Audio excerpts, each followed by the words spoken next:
Berikut adalah profil Dewan Komisaris Garuda Indonesia. Yang pertama ada Fajar Prasetyo, beliau menjabat sebagai Komisaris Utama. Lalu berikutnya ada Khairul Tanjung, beliau menjabat sebagai Komisaris. Dan yang terakhir ada Timur Sukirno, beliau menjabat sebagai Komisaris Independen. Selama lebih dari 34 tahun, beliau berpengalaman dalam menggeluti bidang hukum keuangan dan juga restrukturisasi hutang. Berikutnya, profil Dewan Direksi Garuda Indonesia. Yang pertama ada Wamildan Sani, beliau menjabat sebagai Direktur Utama. Lalu berikutnya Reza Aulia Hakim, beliau menjabat sebagai Direktur Niaga.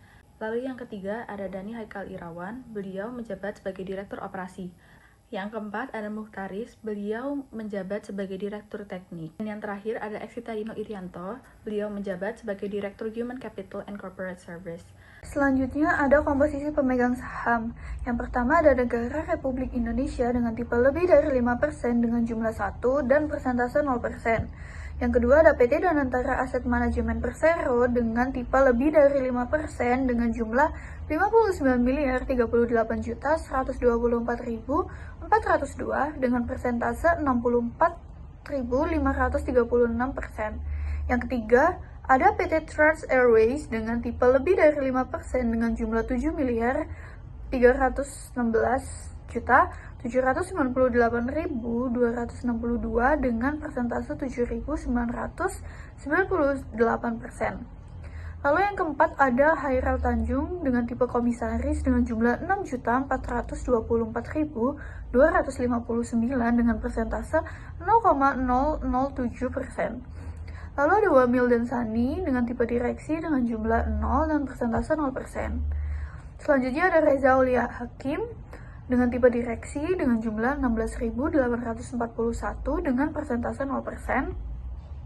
Selanjutnya ada Dhani Haikal Iriawan dengan tipe direksi dengan jumlah 19.706 dengan persentase 0%. Lalu Mukhtaris dengan tipe direksi dengan jumlah 25.459 dengan persentase 0%. Selanjutnya ada Eksita Dino Irianto dengan tipe direksi dengan jumlah 1.366.067 dengan persentase 0,0015%. Lalu ada pengendali saham dengan tipe saham pengendali dengan jumlah dan persentase 0. Lalu ada non pengendali saham dengan tipe saham non pengendali dengan jumlah 0 dan persentase 0%. Lalu ada saham treasury dengan tipe saham treasury dengan jumlah 0 dan persentase 0%. Lalu ada masyarakat warkat dengan tipe masyarakat warkat dengan jumlah 260.900.501 dengan jumlah persentase 0,285%. Lalu yang terakhir ada masyarakat non-warkat dengan tipe masyarakat non-warkat dengan jumlah 24.857.108.339 dengan jumlah persentase 27.1725%. Saya akan membahas mengenai laporan posisi keuangan PT Garuda Indonesia.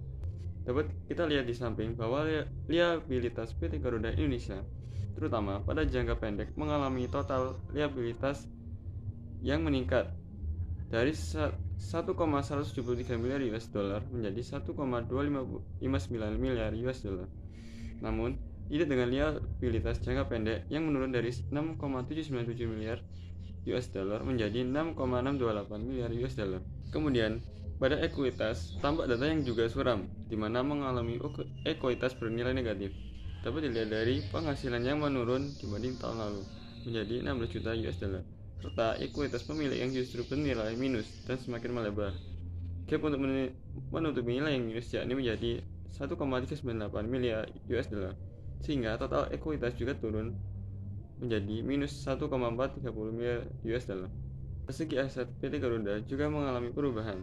Perubahan tersebut dapat dilihat pada aset lancar lainnya yang menjadi meningkat ke 74,3 juta US dollar dari 47 US dollar. Kemudian ada pada aset tidak lancar yang menjadi 67 juta US dollar.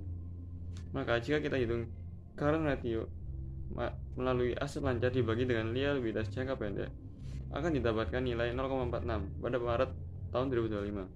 Hal tersebut menjadikan likuiditas PT Garuda Indonesia tergolong lemah di angka kurang dari 0,5, di mana mereka mengalami kesulitan untuk memenuhi kewajiban jangka pendek dengan aset yang mereka miliki.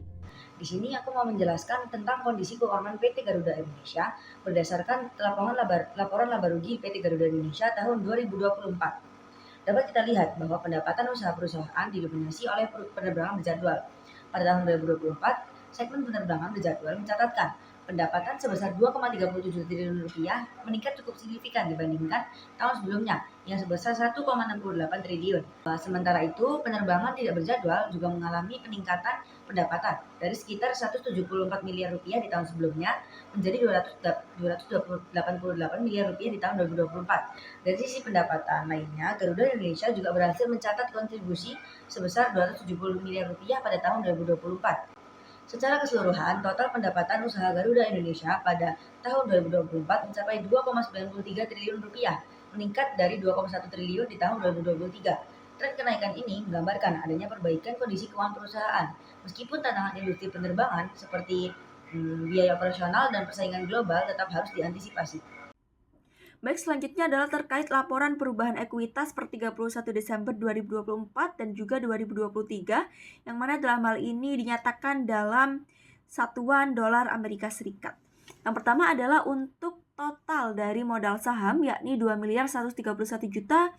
2.131.354.134. Kemudian tambahan modal disetor adalah 30.061.101.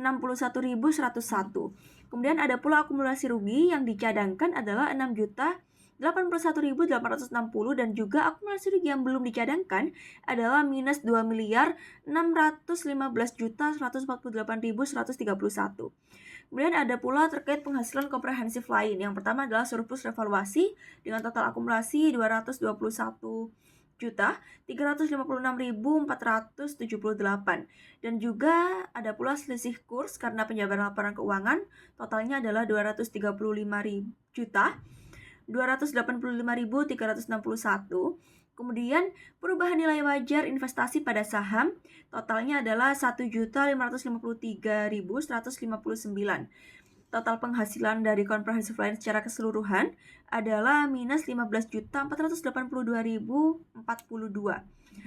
Sehingga dari seluruh aspek tersebut, total ekuitas yang didapatkan adalah minus 463.133.077 yang menunjukkan negatif equity. Lalu laporan arus kas. Yang pertama, arus kas dari aktivitas operasi.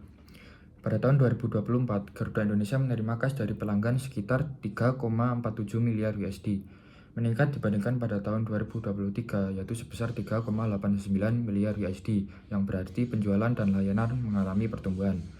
Pembayaran kepada pemasok dan karyawan juga meningkat, namun kas bersih yang dihasilkan dari operasi naik cukup signifikan dari 220 juta USD di tahun 2023 menjadi 586 juta USD di 2024.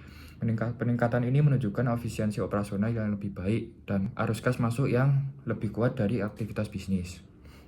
Yang kedua, arus kas dari aktivitas investasi. Pengeluaran untuk aktivitas investasi meningkat dari 316 juta USD pada tahun 2023 menjadi 405 juta USD pada tahun 2024. Yang ketiga, arus kas dari aktivitas pendanaan. Pada tahun 2024, perusahaan melunasi lebih banyak peminjaman jangka panjang dan liabilitas sewa dibandingkan 2023. Kas bersih yang digunakan untuk aktivitas pendanaan meningkat dari yang sebelumnya 149 juta USD di tahun 2023 menjadi 243 juta USD di tahun 2024. Lalu yang keempat, penurunan bersih kas dan setara kas.